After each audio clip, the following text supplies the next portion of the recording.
Chapter 35. A change in the appointed course of the falling of the trans-space ship Karnak.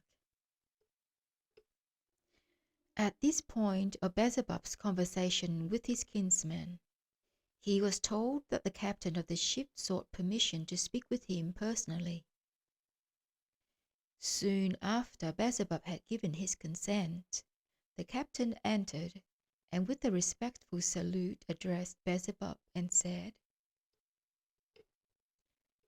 "Your right reverence, at the beginning of our journey, you condescending to let fall a word which hinted that on the return journey you would perhaps decide to stop on the way at the holy planet Purgatory to see the family of your son Tooilan. If this is indeed your intention, then it would be better if you give me the order to do so now, because we shall soon be passing through the solar system Khalmian, and if having passed this system, we do not direct the falling of our ship immediately more to the left, we shall greatly lengthen the path of its falling." "Yes, please, my dear captain," Beelzebub replied. "There is nothing against stopping on the way at this holy planet. No one knows whether there will be another such happy occasion for me to go there and visit the family of my dear son Tooilan." When the captain saluted and was on the point of going out, Beelzebub suddenly, as if remembering, stopped him and addressed him in the following words: "Wait, my dear captain. I want to ask you to accede to yet another of my requests." And when the captain, drawing nearer, had sat down in his appointed place, Beelzebub continued thus: "My request to you is that you consent, after the visit to the holy planet Purgatory, to give our ship Karnak such a course of falling that on the way we may reach the surface of the planet Deskaldino. The point is that, in the present period of the flow of time on that planet, the great Saroonoorishan, my first educator, so to say the fundamental cause of all the spiritualized parts of my genuine common presence, has the place of his permanent existence. I should like, as at that first time, before going to the sphere on which I arose, to profit by this occasion, and fall once more at the feet of the prime creator of my genuine being. The more so, since just now, returning from my perhaps last conference, the entire satisfactoriness of the present functioning of all the separate spiritualized parts of my common presence was revealed, not only to me myself, but also to most of the individuals I met, and in consequence, the being impulse of gratitude towards that great Saroonoorishan arose in me, and is still unextinguishably maintained. I very well know, my dear captain, that I am giving you no easy task, because I have already been a witness of the difficulties in carrying out this same request of mine, when, returning for the first time after my gracious pardon to the place of my arising on the planet Karatas, I desired, before descending onto it, to visit the surface of the planet Deskaldino. On that occasion, when the captain of the intersystem ship Omnipresent had agreed to this, and directed the falling of the Omnipresent in the direction of the atmosphere of that planet, and was indeed able to carry out my request, I was able, before my return to my native land, to reach the surface of the planet Deskaldino, and I had the happiness of greeting the great Saroonoorishan, the creator of my genuine being existence, and to receive from him his creator benediction, most dear and most precious to me. To this request of Beelzebub's, the captain of the ship Karnak answered, "Very good, your reverence. I will think out how it may be possible to carry out your desire. I do not know just what obstacles there were then for the captain of the ship omnipresent, but in the present case, on the direct route between the holy planet Purgatory and the planet Deskaldino, there lies the solar system called Salzmanino, in which there are many of those cosmic concentrations which, for purposes of the general cosmic Trogoautoegocratic process, are predetermined for the transformation and radiation of the substances Zilnotrago, and therefore the direct falling of our ship Karnak,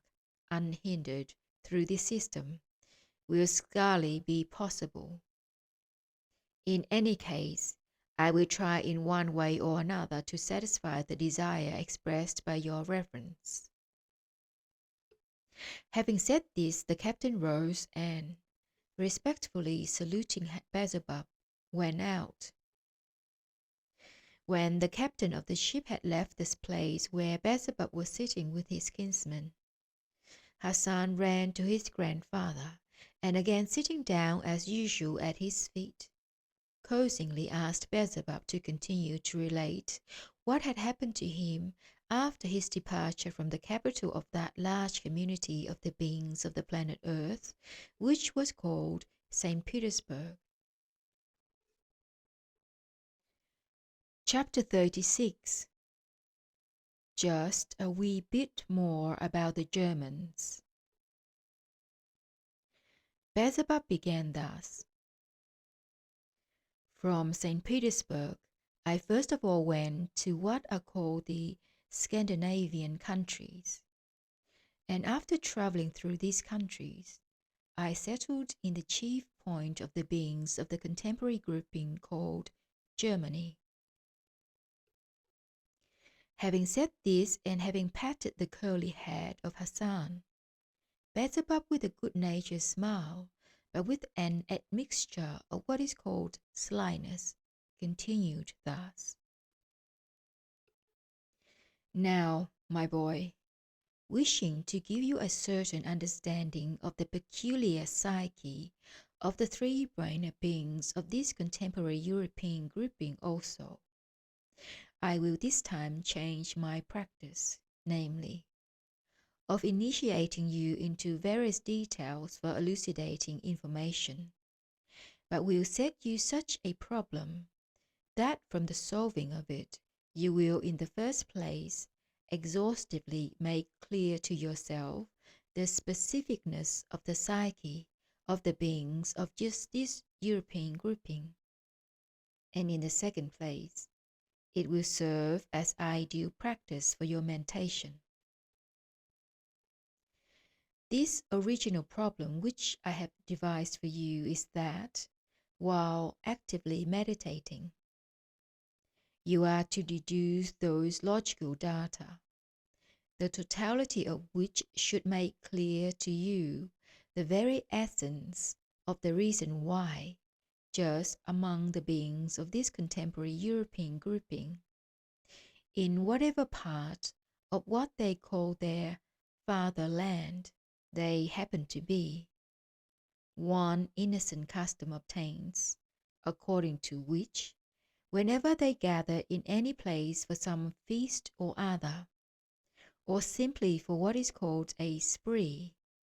they unfailingly and invariably sing one and the same song, composed by themselves, and in the highest degree original, consisting of the following words: bluesen. Du mein Vergnügen, stumpfsinn, du mein Lust. And so, my boy, if you succeed in making anything out of this fact, then for your common presence there will be actualized in full the wise saying of our dear teacher Mullah Nasser Aden, which he expressed in the following words. The very greatest happiness consists in obtaining the pleasurable with the profitable. For you, it will be pleasurable because you will have ideal practice for your active mentation, and profitable because you will thoroughly understand the specificness of the psyche of the three-brained beings who interest you, who breed on the planet Earth, and who belong to this contemporary European grouping.